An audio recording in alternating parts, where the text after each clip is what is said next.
Assalamualaikum warahmatullahi wabarakatuh. Apa kabar pegiat bola? Nah, kembali lagi di segmen Bincang Bola bersama saya Aan Haris. Nah, di kesempatan konten kali ini mari kita bahas pertandingan Timnas Indonesia U17 menghadapi Zambia U17. Ini telah usai dan juga ini adalah laga perdana Timnas U17 di kancah Piala Dunia. Memang kita bisa melihat sendiri hasilnya, Timnas Indonesia itu kalah dengan skor akhir 3-1. Dan dari pertandingan ini kita mempunyai banyak evaluasi. Paling tidak evaluasi untuk pertandingan kedua menghadapi Brazil.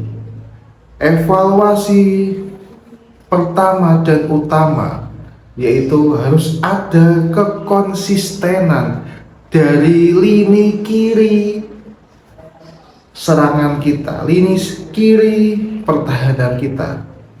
Karena itu yang diobrak-abrik oleh timnas atau pemain Zambia ini. Memang di sini kita bisa mencuri dulu gol di babak pertama di menit-menit awal dari gol yang dicetak oleh Goli ya, Zahabi Goli, dari umpannya yang bagus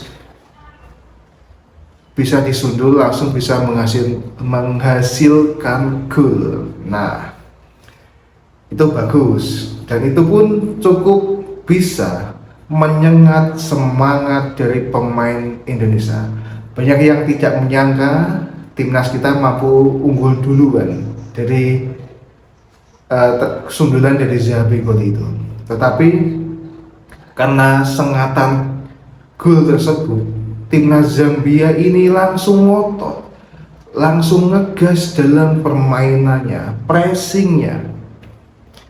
Saya akui fisik dari pemain Zambia ini sangat kuat sekali.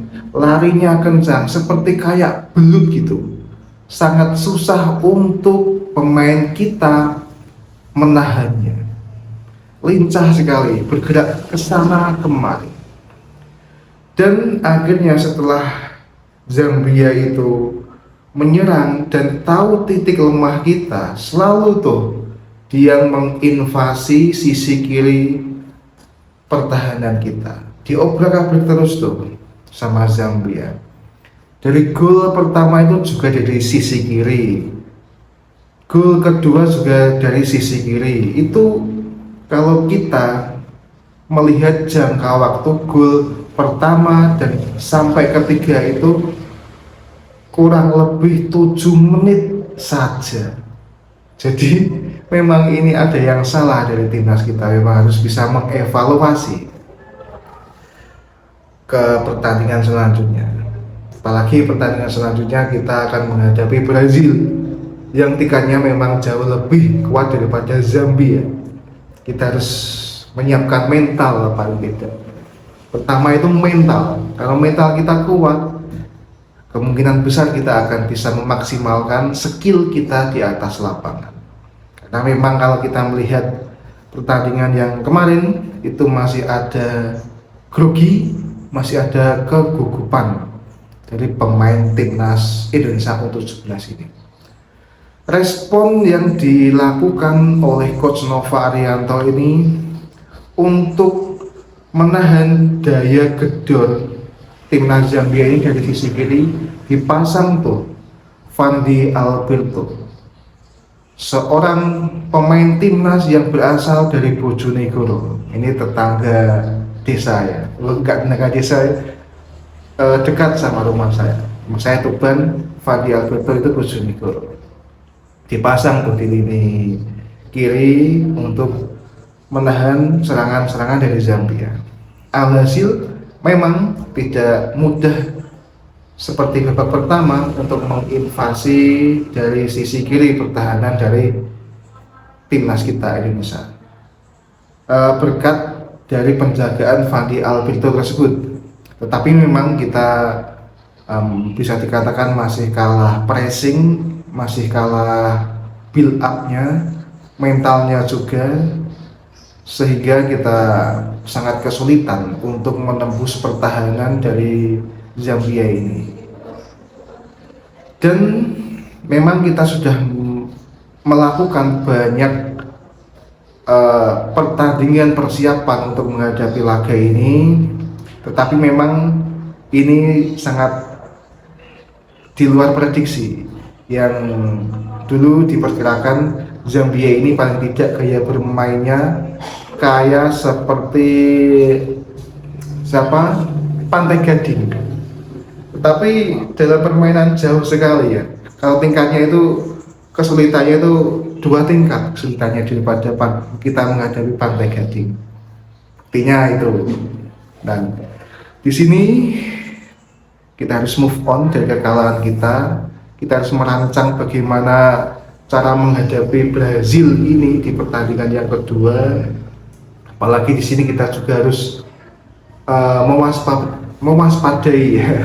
mewaspadai gelandang dari Brazil ini yang cukup kuat, yang cukup skillnya di atas rata-rata.